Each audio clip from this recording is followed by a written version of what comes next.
Hey guys, welcome back to the channel. So today behind me I got a 2008 Toyota Camry with a 2.4 liter 4-cylinder. Now we are doing quite a few different jobs on this. There's going to be quite a few different videos. So when I aim you guys in the engine bay, you're going to notice there's a few things missing. Now just to give you a heads up, the intake manifold, the air filter box, the air filter, the tubing and things of that nature are currently disconnected on it. So pay no mind to that. It's not really going to affect the valve cover gasket and the process of doing it. There's only two things that I had to remove that kind of intertwine with the valve cover gasket, and I'll make sure I point those two things out to you. So let me get you guys aimed in the engine bay and let's get started. Now there are two things that we had to remove because we are doing an intake manifold gasket on this in another video. So two things that are going to be missing out this valve cover are one fresh inlet tube right here. Now this tube will go from here to the intake tubing. It basically gets fresh air to go inside the engine. And then one other tube that's missing up here that we disconnected is going to be the PCV valve tubing. Now aside from those two things, everything else remains unchanged, guys. Now let me get you guys zoomed in, and I apologize because you guys are on a stand and this might be a little shaky. So if I just get you guys in here again, this tube is going to be missing, and then this PCV valve tubing, which is right here. I'm sure you guys can see it. Let me get you zoomed in a little closer right there. So that tube is missing, and then this guy right here. Aside from that, this process is pretty straightforward. Get those two things removed and then follow as is with the rest of the process. So on this valve cover gasket, where I usually like to begin is I start removing the coil packs. These are quite simple. You got 10mm bolts holding them into place.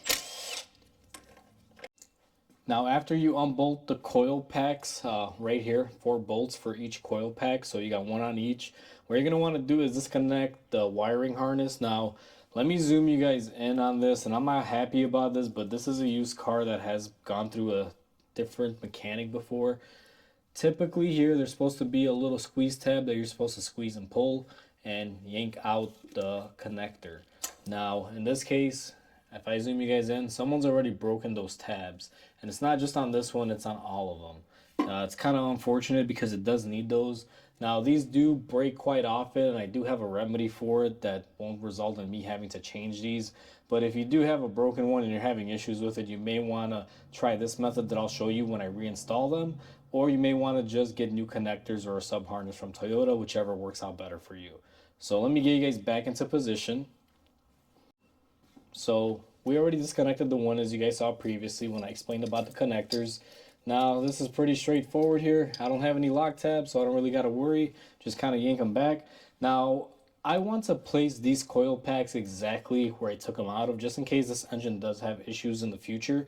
So what I'm going to opt to do is I'm going to take a white paint marker. Now this is like a welding marker, so you can draw on sheet metal when you weld and cut on it. It has many uses. You could also buy some oil markers at the arts and crafts store, and this works as well. So what I do is I'm going to mark these 1, 2, 3, and 4. Now I'm not exactly sure if that is the firing order on these, but I'm just going in order, guys. Number 1 starts to my passenger side and 4 goes on. That's not really the firing order. That's how I'm just choosing to label them for easier reinstallation.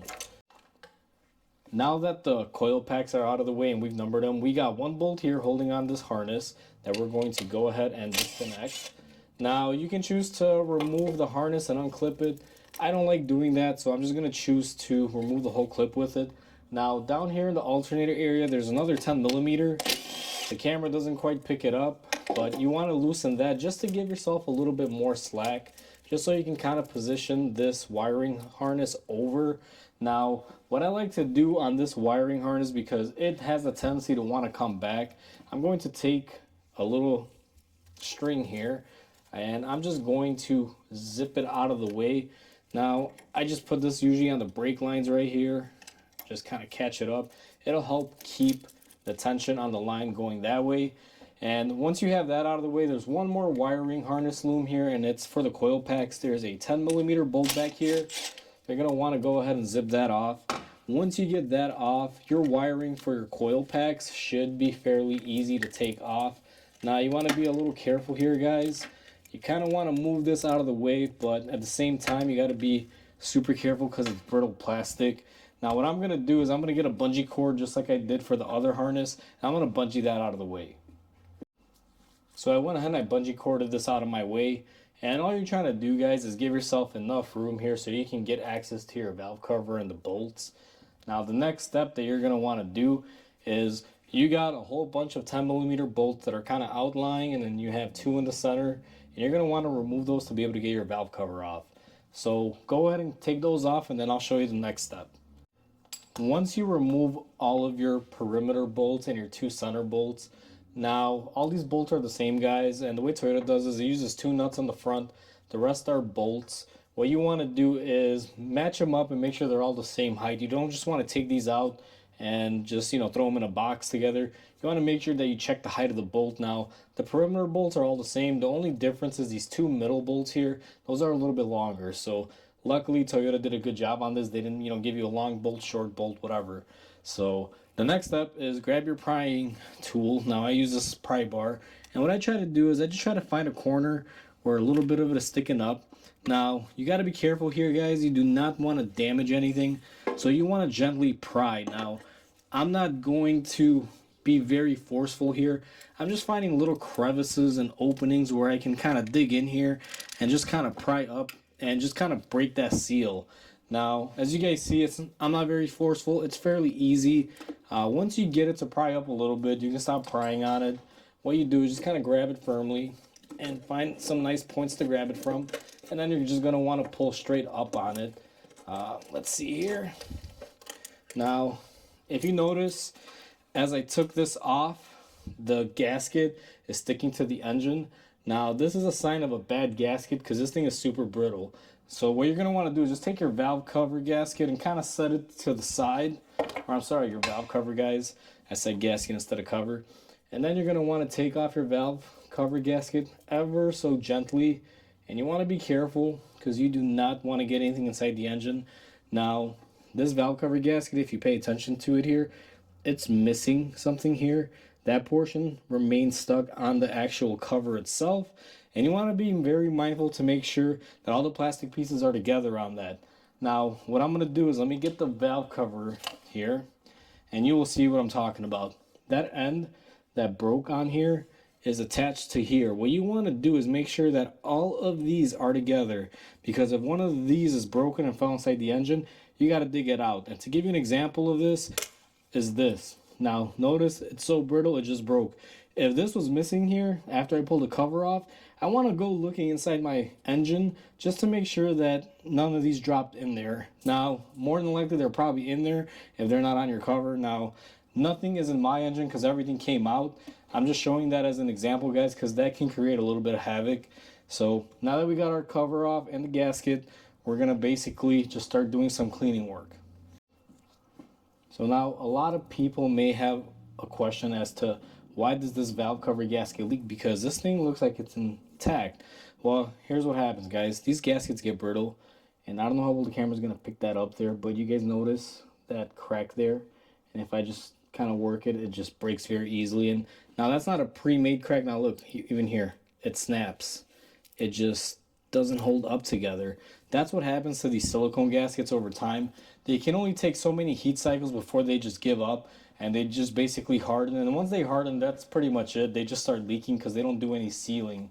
So the next step in this is you want to go around and you want to clean the perimeter and not get any dirt inside the engine. Now off video, I already went ahead and I looked in here, make sure there was no debris from the valve cover gasket coming off, and I didn't find any. And the next stage in this, which I'm not going to show you on the camera because it's going to take me forever. Now you may be inclined to grab your grinding wheel and start grinding here to clean up your areas. Don't do that, guys. I take a Scotch-Brite pad, something like this. This is an ultra fine one, I believe. And what you're going to want to do is come in here and you're going to clean up your areas. Now I will admit this takes a long time. It's not really a fast process, but ultimately you don't want to rush through your cleaning. One thing I always tell people is how well you clean is how well you repair is, because if you don't clean up these areas and that gasket doesn't lie flat, you're going to have leaks, you're going to have issues. So take your time in the prep work, guys. Most of the job as far as valve cover gaskets go is 90% prep and 10% work. at least on this engine. Now there are some of them that are very difficult to get to. In this scenario, we're right up top here. This is a more common engine. So, you know, just take your time, do your prep work correctly, and you won't have a comeback and you won't have issues. So off camera, I'm going to go ahead and clean this up, and I'll come back with you guys once I'm all set to put everything back together.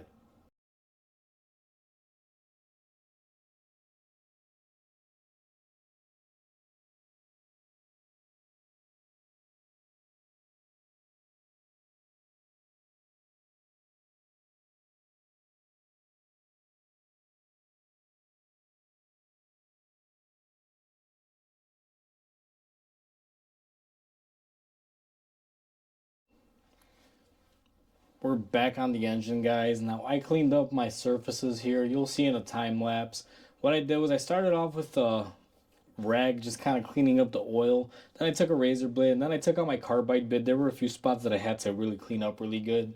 Once I did that, I took my red rag with some brake cleaner, kind of went around, and I made sure to be careful not to throw anything inside the engine. I'm always pulling out or pushing towards the back outside of the engine when I'm cleaning any dirt or debris. And then I took a lint-free rag, and I basically, with brake cleaner, just wetted and kind of went around the surfaces and went along the middle here where my gasket material will mate. Now I'm going to grab the camera and I'm going to show you guys exactly how clean I got it. Now you're not going to be able to clean this 100%, and I'll show you why. So the best example is like right here. You'll notice there's some dirt on that edge. Now the seal only covers on the inside edge, not on that outside edge. Unless I take my grinder wheel to it, that part's not coming off. It's level and flat, there's just some staining. But the rest of it, as you guys can see here, is very, very good and immaculate. Now, one thing I do want to mention is anywhere where you got a timing cover meeting the block, like here, you see those are two separate things coming together. You're going to want to put a dab of silicone here and a dab of silicone right here on the other side where those two sides meet together before you put the valve cover on. Now, we're not quite there yet on that step because we haven't gotten to the reassembly stage yet. We're just still on the cleaning step. So now that part of it is done. Now we got to clean up the valve cover gasket from the valve cover. So let me take you over to the other bench and show you that process. Okay guys, so now I have you guys positioned on my other bench. Now we have some cleaning to do that we have to do on this valve cover. And where you start off is basically these surfaces. Now there's still gasket left here. I didn't remove it all. As you guys can see, it's very brittle. Now this stuff is going to get everywhere, and you're going to want to make sure you clean this up really good before you put it back. But you got to get off these little surfaces right here. Now these can be a real bear, guys, because this gasket is not really let's just say soft anymore. It's very, very brittle. So what I like to do is I take my pick like this, I get in there, I kind of just weasel in there very carefully, and then, you know, I just start peeling it up, and eventually you'll get it. Now, this is probably going to take me like 10 or 15 minutes, so I'm not going to show you the process here. I'm just going to get it done and then show you once I'm done. Okay, guys, so I'm back here now. As you guys can see, I went ahead and I got my seals out of there, at least the old ones. I used a combination of my pick and my little pocket screwdriver. Just kind of get in there, you know, pick them out. Try not to damage the casting here. Obviously, you can't damage it.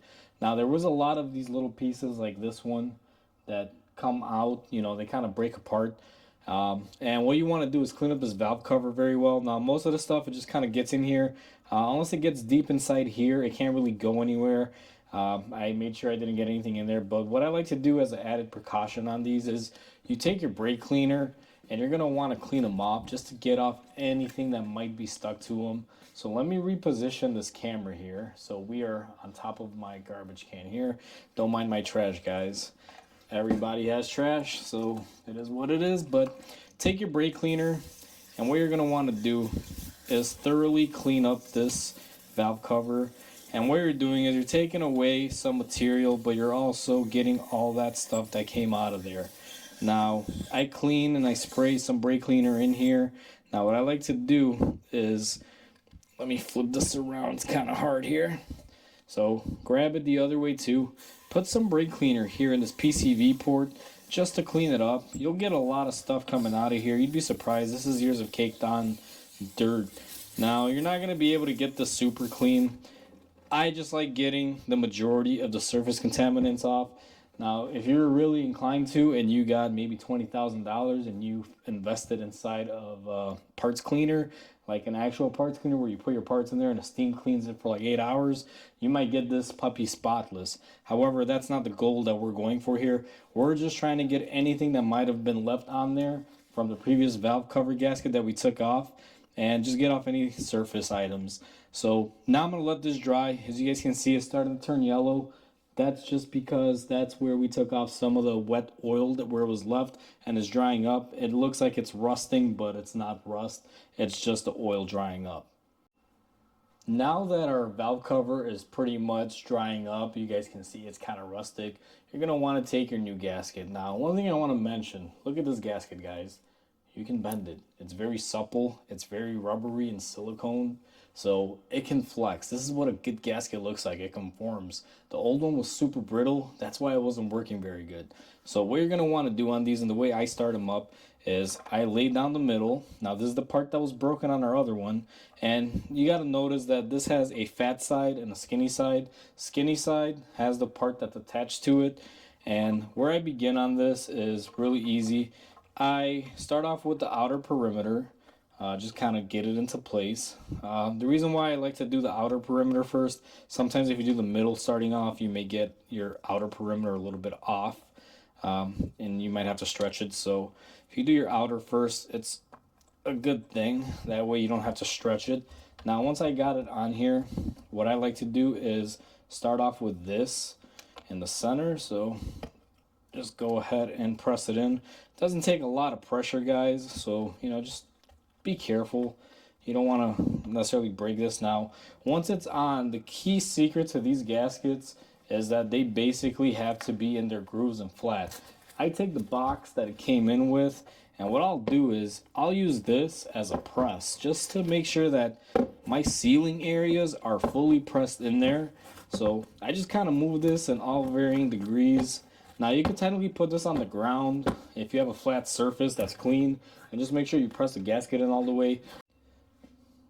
Now that the gasket is on there, what you're going to do is just take your red rag here, or any rag that you have, spray a little bit of brake cleaner on there.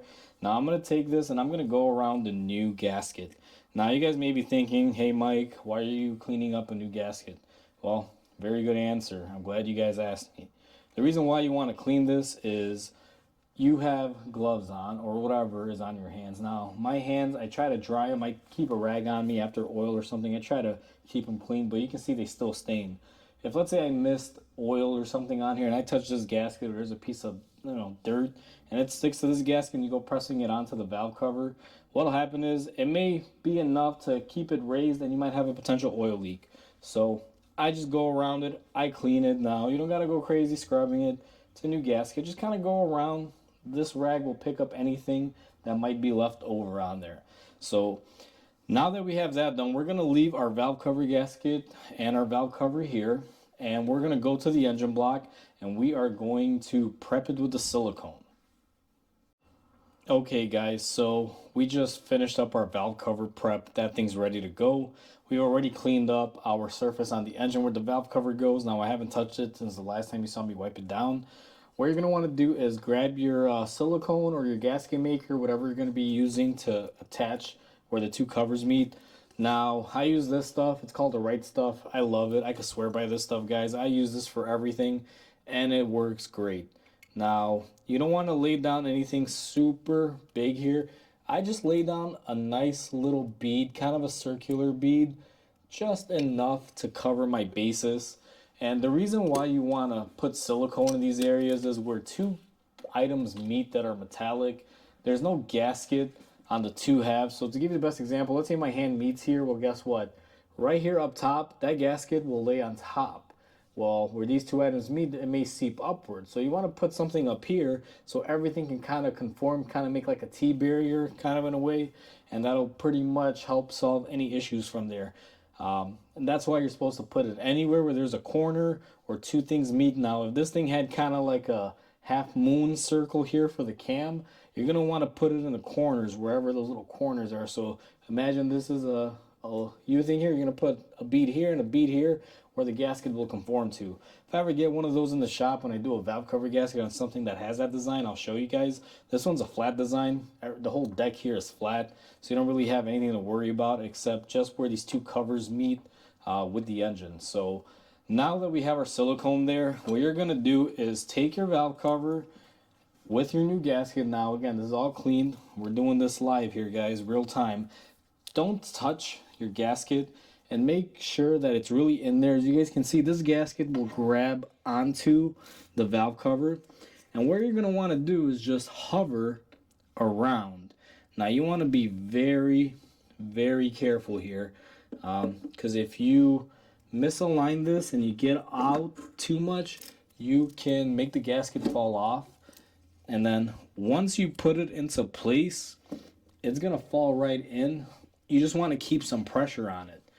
Now once you have that done, you're gonna take your bolts and you're just gonna put it all back together. Now I like starting off with these middle bolts, and once you do your middle bolts, you can go ahead and do your perimeter bolts. I'm gonna go ahead and time lapse that so you guys can see.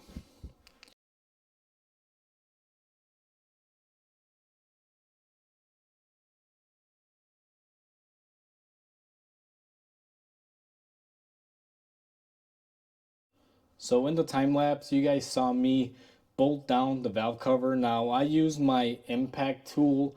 Now, word of caution here, guys, I've been doing this for years. My impact tool that I use is a 1/4 inch, and it's set on the lowest setting, which is around, I believe, 10 to 12 foot-pounds.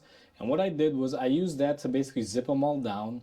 And once I did it one time, the way I started was I kind of went from the middle and then out, kind of zigzagging and crisscrossing. You don't just want to go in one order. You want to kind of go from the middle out, and you kind of start from the inside out, kind of do it, work around. That's the best way to do it. Now, I don't give people torque specs or how to tighten stuff. You can do whatever you want. I show you how to do it properly, and the only thing I really don't give out is torque specs, guys, because guess what? You might be looking at a different manual or whatever you're using for your torque specs. I may say something like, hey, this thing is 1 foot-pound, and you might say, oh, sorry, it comes out to 99.9 something inch-pounds, which would come out to a foot-pound. Like, I just don't want to debate that stuff in the comments. So, like I said, use my driver tool to basically put them down and run them down. Then I took my 1/4 inch ratchet and I did the same thing. Started from the middle, kind of worked myself out, and I kind of went counterclockwise just to make sure they're all tight. I will tell you this, the spec on this is very, very low number, guys. You could do this with 2 fingers. That's how tight these bolts are supposed to be. It's not really a whole lot. So a 1/4 inch drive ratchet works great, and that's what I used. And just in case you guys are trying to say I didn't use it, here's the tool that I used. If you guys look at it, that's a pretty small 1/4 inch drive, and that's what I used to give it my final torque. Again, it's hand tight. You don't got to go crazy on this. And now that we got that tightened up, what you're going to want to do here is just kind of remove your hold downs for your wires, whatever you're using to kind of move stuff out of the way. And what you're going to want to do is just bolt this back up. Now, this may fight you a little bit because you just kind of moved it from where it had settled for a few years, but generally they go back into place. What I do is start it off by hand, and that one's in there, and then I'm going to take my other side here. Hopefully you guys can see it. It looks like the camera can pick it up pretty good. And remove that out of the way, and you're going to take your bolt and you're going to place it in there as well. And then we have one more down here by the alternator, guys. Don't forget about that one. Keep your nuts and bolts in order, kind of in the right order that you took them off, so that way when you go back to reassemble stuff, you kind of know where stuff goes. Now to reinstall these, I'm just going to be using my 1/4 inch tool again, and I have it set up on the low impact mode. It doesn't take a lot for these bolts to go in there, guys, so this tool is totally fine. You guys can hear that, it's pretty low. I honestly think it may be a little too low here. Let me step it up a little. Yeah, that sounds more better. And these just go into the cover, guys. Don't go crazy. You don't want to strip them out. And the next stage in this is we're going to put our coil packs back. Now, normally I'll tell you to put some silicone lube in there, but I will be doing spark plugs on this engine, so I'm just kind of covering this as if you're just doing the valve cover gasket. So what I'm going to do next is I'm going to go ahead, kind of lay down my wiring here, put my coil packs in. Now, if you guys remember, we marked these in order, so that way we put them back in order here. Oops, almost made a mistake. That's number 1, and then number 2. So as you guys saw, my connector tabs are broken. Now, these things sit in there pretty good, but I want to make sure that they don't ever come off while the car is driving. So what I tend to do is I take a tube of silicone. Now, this is the Ultra Black, Permatex makes it. And what I do is, and I'll show you guys on a close-up, I'm just going to do it to all of them really quick so you guys can kind of get a reference point, is I just put a dab on each one here up top. Now, you don't want to get this inside where the connectors are. You're just looking to dab the top of them. And what this does is it's going to hold it on there. It's going to kind of create a little connector. This is the best way that I found to keep them on there without having to chop off the connectors and redo the sub harness. After you've dabbed a little bit on there, now I'm going to zoom you guys in here. It's going to get a little shaky. Hopefully you can see. Now, I don't go crazy, just a little dab up top, guys. You don't want to get overzealous here and smear it all over the pins, so I just do that little dab. Now let me zoom you guys back out here and get you guys repositioned. Sorry if it's shaky again, guys. Not the best cameraman here, but I try to show you guys the process. And then what you're going to want to do is take your connector. You're just going to want to push it in. Now these connectors stay in there, they don't really come out. Toyota does make pretty solid connectors. The reason why you're putting the silicone on there is just that silicone will kind of adhere to the top where the tab is, and once it dries, it'll form a barrier. Now, if you put too much on there, they're going to be a bear to get off. I just put a little dab enough to where they don't just come out by chance, but if you really grab them and force them off, they will come off. And then this Permatex Black or Ultra Black silicone that I use, what I've always found too is it comes off of plastic pieces very easily. If you were to put it on something metal, it does kind of adhere and stick to it, but anything plastic, if you just kind of grab it and kind of poke it out, it does come off. Now that your connectors are on, what I normally do is you would put the cover back on here, guys, that little engine cover. Now we're doing other work to it, so I'm not going to put that cover back on, but you would just put it in place, bolt it up here and here, 2 10mm bolts. And I would normally wait about 10 minutes, let the silicone dry on the connectors, and then what I do is I start the car up for about 5 minutes or 10 minutes, let the heat build up, so that way the silicone can dry a little bit further, and then I go on my test drive and make sure everything is good. Or if you just hand the car back to your customer, then you just, hand the car back. It depends on how you do it. In my case, I test drive it, make sure there's no errors or codes or anything, make sure the car is tip-top. All I have to say is if you guys like this content, please comment, like, and subscribe.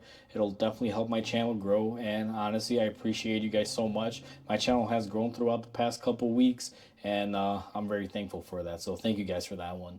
So please comment, like, and subscribe. It definitely helps. I just want to say, hope you guys have a great day, and I will catch you guys on the next repair.